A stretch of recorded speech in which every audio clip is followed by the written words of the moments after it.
Assalamualaikum warahmatullahi wabarakatuh. Perkenalkan, nama saya Dea Ekin Saputri dari kelas 4A PGSD, NIM 50215. Di sini saya akan menjelaskan tentang prinsip-prinsip dan model perkembangan kurikulum. Ada beberapa model-model kurikulum. Yang pertama yaitu model administratif. Model ini merupakan pola perkembangan kurikulum yang paling awal dan mungkin yang paling dikenal.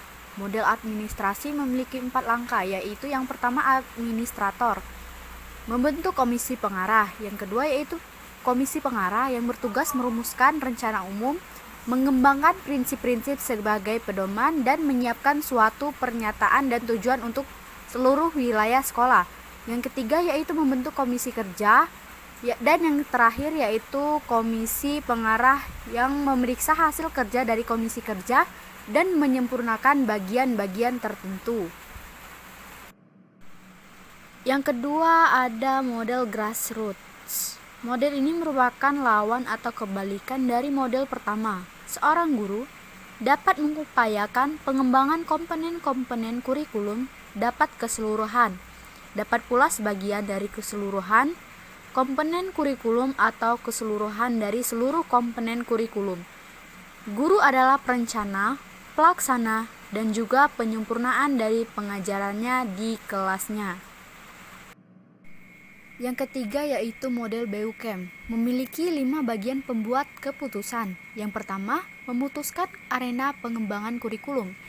Kedua, menetapkan personalia, yaitu siapa-siapa sajakah yang ikut terlibat dalam pengembangan kurikulum. Yang ketiga, organisasi dan prosedur pengembangan kurikulum. Yang keempat, implementasi kurikulum, kegiatan untuk menerapkan kurikulum seperti yang sudah diputuskan. Dan yang terakhir yaitu evaluasi kurikulum.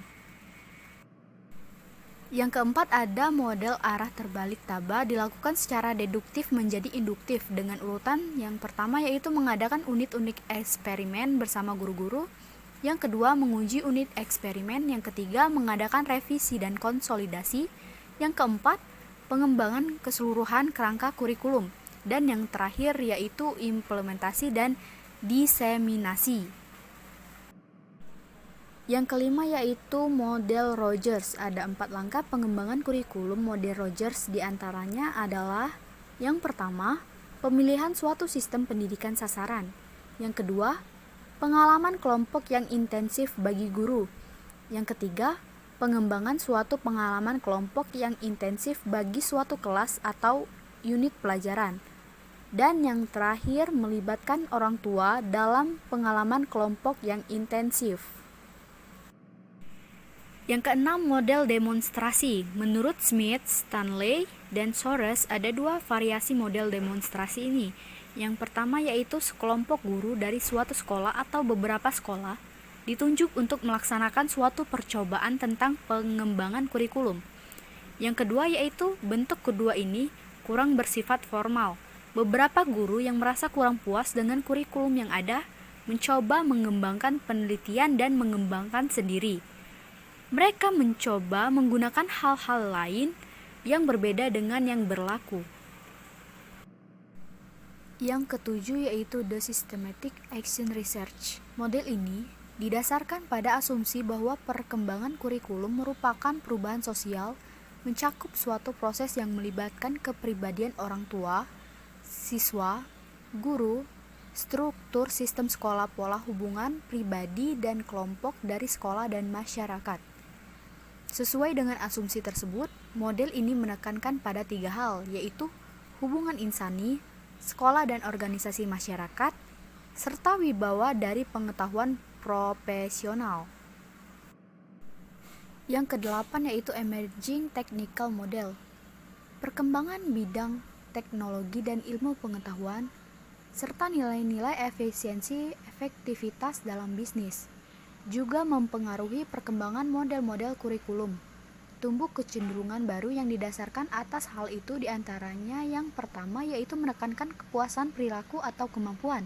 Yang kedua berasal dari gerakan efisiensi bisnis. Dan yang terakhir yaitu suatu model perkembangan kurikulum dengan memanfaatkan komputer. Selanjutnya, prinsip-prinsip perkembangan kurikulum. Yang pertama yaitu prinsip berorientasi pada tujuan.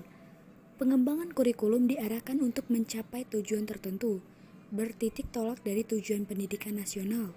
Tujuan kurikulum merupakan penjabaran dan upaya untuk mencapai tujuan satuan dan jenjang pendidikan tertentu. Yang kedua ada prinsip relevansi atau kesesuaian. Meliputi tujuan, isi, dan sistem penyampaian harus relevan dengan kebutuhan dan keadaan masyarakat, tingkat perkembangan dan kebutuhan siswa, serta serasi dengan perkembangan ilmu, pengetahuan, dan teknologi. Yang ketiga yaitu prinsip efisiensi dan efektivitas. Harus mempertimbangkan segi efisien dan pendayagunaan dana, waktu, tenaga, dan sumber-sumber yang tersedia agar dapat mencapai hasil yang optimal. Waktu bagi siswa belajar di sekolah terbatas harus dimanfaatkan secara tepat sesuai dengan tata ajaran dan bahan pembelajaran yang diperlukan. Yang keempat yaitu prinsip fleksibilitas. Kurikulum yang luas mudah disesuaikan, diubah, dilengkapi atau dikurangi berdasarkan tuntutan dan keadaan ekosistem dan kemampuan setempat. Yang kelima yaitu prinsip kontinuitas. Disusun secara berkesinambungan, artinya bagian-bagian, aspek-aspek materi, dan bahan kajian disusun secara berurutan, tidak terlepas-lepas, melainkan satu sama lain memiliki hubungan fungsional yang bermakna, sesuai dengan jenjang pendidikan, struktur dalam satuan pendidikan, tingkat perkembangan siswa.